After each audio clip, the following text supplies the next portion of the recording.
Balik lagi bersama gue di satu hari satu video selama 100 hari. Dan ini adalah hari ke-23 guys.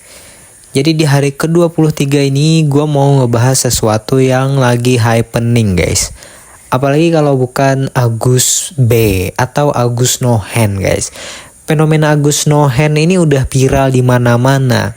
Di TikTok, Instagram, sosial media manapun. Pasti banyak yang ngebahas tentang Agus B ini atau Agus No Hand ini guys.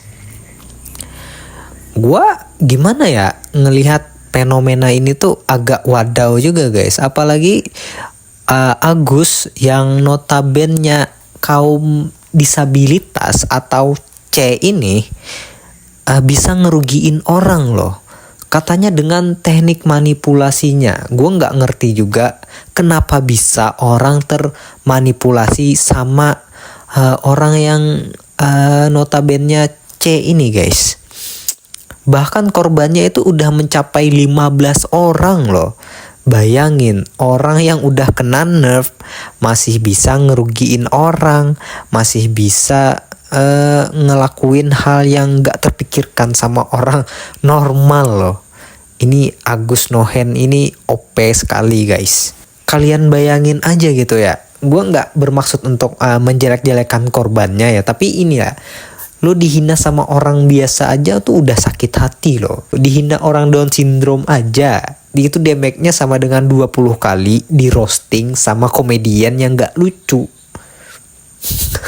Ini bisa-bisanya ada orang yang bisa jadi korban pelecehan dari seorang yang notabene disabilitas lah ya, disabilitas. Dan itu korbannya 15 orang loh.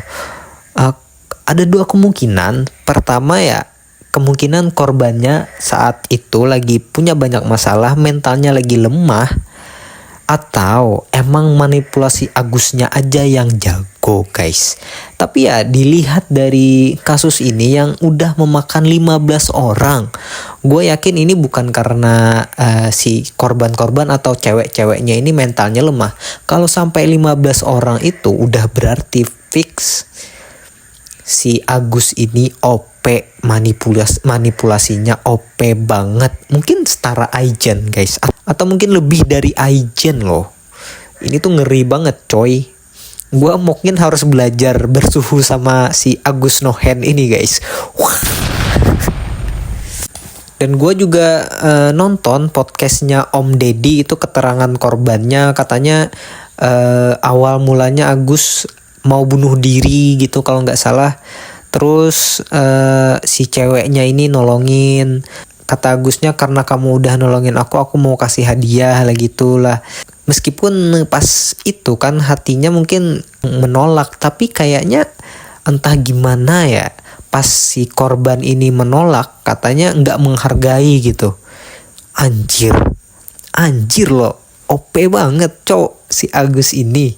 Terus Agus minta tolong diantarin ke rumah lah dan lain sebagainya. Itu gue juga nonton juga, meskipun nggak sampai habis ya. Gue nggak terlalu suka nonton podcast sebenarnya guys.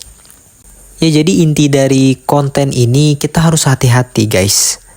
Kita sama orang normal aja, kita itu harus hati-hati. Sekarang kita harus hati-hati lagi sama orang disabilitas.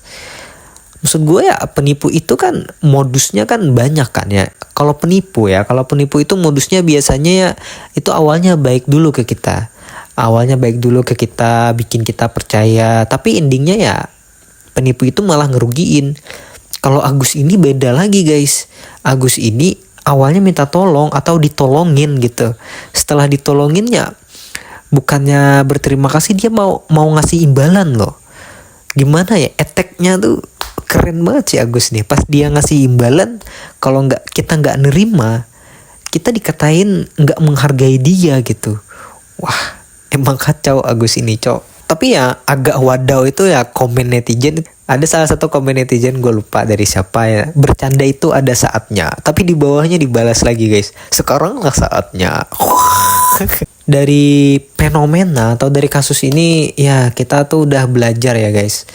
Itu ngebuat kita yang awalnya concern atau kasihan sama orang-orang disabilitas ini, bukannya malah lebih kasihan atau mau ngebantu mereka, itu malah jadi waspada guys. Meskipunnya ada orang yang fisiknya mungkin cacat, tapi bukan berarti hatinya baik guys. Orang yang fisiknya cacat itu bukan berarti hatinya baik atau perlu kita kasihani guys. Bisa jadi kita yang jadi korbannya loh. Dari kasus Agus ini aja kita lihat loh, yang dirugiin orang yang nolong. Buat kalian ya, intinya hati-hati aja, khususnya sama orang-orang asing guys. Sekarang itu gak terkecuali ya sama orang disabilitas, sama orang cacat. Sama orang biasa kita harus hati-hati, sama orang disabilitas sekarang kita juga harus hati-hati. Nggak sering, nggak jarang loh, bahkan banyak loh orang yang pura-pura cacat demi mendapatkan keuntungan dari pura-pura cacat itu banyak banget guys. Untuk mendapatkan rasa iba dari kita, ya contohnya ya pengemis aja lah.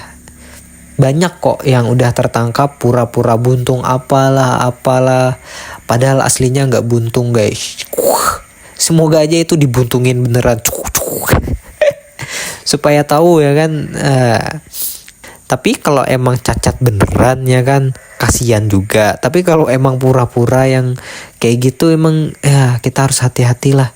Gak semua orang baik itu baik, dan gak semua orang cacat itu beneran cacat guys. Dan satu lagi, gak semua orang cacat itu baik. Mungkin itu aja dulu konten gua hari ini. Di hari ke-23 ini kita ada pembahasan lah ya. Mungkin besok nggak tahu apakah ada lagi yang ingin gue bahas. Sebenarnya gue besok kalau ada waktu, gue pengen bikin konten menguji garam rukiah. Gue berharap ya dari konten-konten yang lagi viral ini gue bahas, gue bisa ikutan ke up juga. Tujuan gue udah untuk mendapatkan 10.000 subscriber dalam 100 hari. Mungkin ini aja konten gue hari ini. Sekian dari gue. Thank you.